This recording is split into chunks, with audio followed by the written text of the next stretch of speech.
पे मौजूद एक और भक्त से हम मिलेंगे जो कि अपने विचार बताएंगे। सर, आपका नाम क्या है? मैं ब्रजमोहन हूँ, बुराड़ी से हूँ मैं। और मैं यहाँ से जा रहा था तो मैंने यूट्यूब पे देखा था जी। और व्हाट्सएप पे एक मैसेज आया था, तो मैंने कहा एक बार मैं भी भगवान के दर्शन कर जाऊँ यहाँ पे, क्योंकि मैं इनका बजरंगबली का बहुत बड़ा भक्त हूँ। और जब से मैं ये कहना चाहता हूँ, जब से केजरीवाल जी आए हैं दिल्ली के अंदर, जब से केजरीवाल जी दिल्ली में जब से आए हैं, जब से दिल्ली का बेड़ा गर्क कर दिया, इन्होंने सबसे ज्यादा दंगा करवाया। दिल्ली में जो सबसे पहला दंगा हुआ था ये केजरीवाल जी की वजह से हुआ था, अदरवाइज दंगा नहीं हुआ कभी दिल्ली के अंदर। आप हिस्ट्री उठा के देख लो, कभी भी दंगा नहीं हुआ।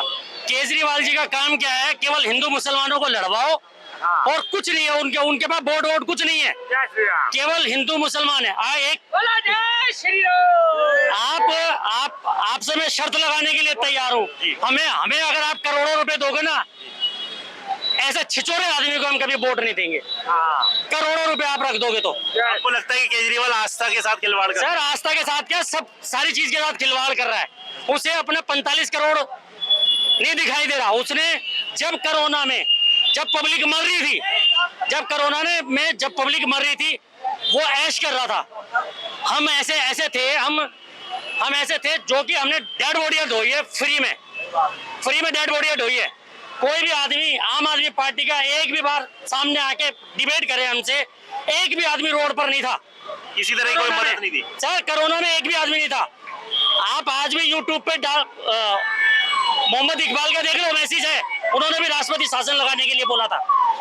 देखो आप यूट्यूब पे अभी भी निकाल के कोई भी देख लो, आले मोहम्मद बोलते हैं जिनको, उन्होंने भी राष्ट्रपति शासन लगाने के लिए कहा था। उनको पता था क्योंकि स्थिति बहुत खराब हो गई है। इन्होंने सारा का सारा ऑक्सीजन ब्लैक कर दिया, इन लोगों ने। कोरोना में पब्लिक मर रही थी लेकिन इनको बिल्कुल चिंता नहीं हुई, अपना महल बनाने की चिंता रही और कुछ नहीं। आज ये क्या कर रहे हैं? आज केवल ये हिंदू की आस्था पे चोट मारो, बस, इनको और कोई काम नहीं है।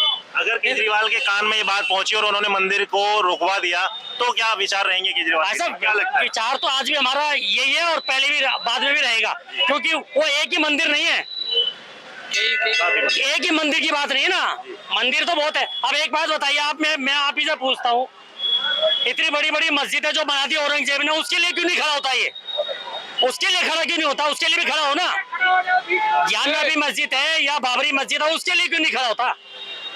अपने आप को बहुत बड़ा नेता समझता है, केवल उसको कुछ नहीं दिखाई दे रहा, उसे प्रधानमंत्री की कुर्सी दिखाई दे रही है, उसे और कुछ नहीं दिखाई दे रहा उसे। तो इतनी जब आस्था के साथ खिलवाड़ करते तो दिल्ली के लोग क्यों चुनते हो रहे हैं? सर, दिल्ली के लोग केवल वो चुनते हैं जिनको फ्री की और आराम की चाहिए। तो ऐसे लोग ज्यादा है फिर तो। जी, और वो लोग दिल्ली के नहीं है, वो बाहर से आके बसे हुए हैं यहाँ पे, वो लोग बाहर से आके बसे हुए हैं, उनको फ्री का चाहिए और कुछ नहीं है। अब इन्होंने सब्सिडियां भी खत्म कर दी है, धीरे धीरे डीटीसी की बसें भी खत्म कर देंगे, फिर देख लेना लेडीज कितनी चढ़ती है इसके अंदर। ऐसे लोगों को मुंह तोड़ जवाब कैसे दिया जा सकता है? सर, मुंह तोड़ जवाब ये दे सकते हैं, भाई साहब, मुंह तोड़ केवल जवाब ये दे सकते हैं हम, अब हमारा इलेक्शन आ रहा है, ऐसे आदमी को गलती से वोट ना दें। मैं सभी भाइयों से हाथ जोड़ के विनती करता हूँ, ऐसे आदमी को गलती से वोट ना दे। इसकी केवल जगह कहाँ पर है? इसकी जगह केवल खालिस्तान के अंदर ही है, इसकी जगह दिल्ली में, पूरे हिंदुस्तान में कहीं नहीं है। ऐसे आदमी की कई जगह नहीं है, ऐसे आदमी को भेजो खालिस्तान में। अभी मैं कुछ दिन पहले एक डिबेट देख रहा था, गौरव मेजर आर्या आते हैं, मेजर गौरव आर्या। केवल एक आदमी ऐसा है जो खालिस्तान को भी खत्म कर सकता है और इसकी भी लंका ढा सकता है,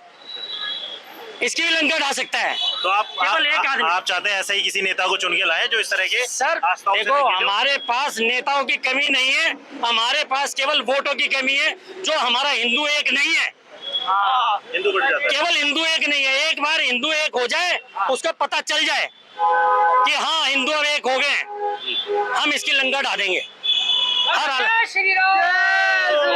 मेरे घर में देखो, मैं अपनी गारंटी ले सकता हूँ, मेरे घर में 4 वोट है, 4 के मैं 40 कर सकता हूँ, 4 लाख नहीं कर सकता भाई साहब। मैं 4 के 40 कर सकता हूँ, 4 मेंबर है, मैं 4 के 40 कर सकता हूँ, लेकिन मैं 4 लाख नहीं कर सकता। ये तो लोगों को सबको समझना पड़ेगा इस चीज के लिए। ये आदमी किस लिए आया था? बच्चों की कसम खाई इसने, सब कुछ कर लिया इसने, फिर भी आज भी नहीं मानता है, इसके दिमाग में जू तक नहीं रेंगती। शीश महल के लिए इसको इसको इतना जलील किया, लेकिन इसने क्या किया, एक न्यूज वाली एंकर को बेचारी को बंद करवा के उसके साथ क्या क्या किया इन हरामजादों ने। गुस्सा बहुत आता है मुझे, इन हरामजादों ने बहुत गलत काम किया। हाँ, इन्होंने सबसे ज्यादा गलत काम किया। एक लड़की के साथ इन्होंने इस तरीके से किया। टाइम्स नौ भारत की जो लड़की थी भावना, अब वो भारत की भावना हो गई है वो, लेकिन अब वो छोड़ेंगे नहीं इसको।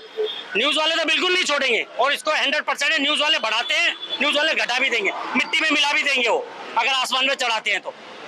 मेरी तो कहने का मतलब यही है। बाकी जय बजरंगबली।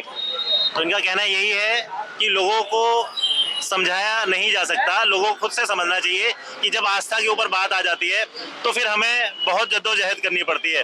तो उससे पहले ही ज़्यादा बेहतर रहेगा कि हम पहले से ही सतर्क हो जाएं। अपने जो भी नेता का चुनाव करना हो वो ऐसे नेता का करें जो आपके बारे में सोचे, वो आपकी आस्था के साथ ना खेले।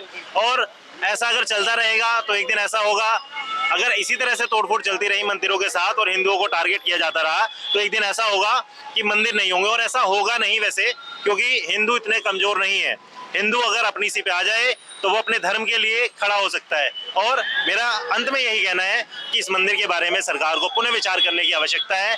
लोगों की आस्था के साथ खिलवाड़ न किया जाए। टुडे न्यूज के साथ सोनवीर यादव, धन्यवाद।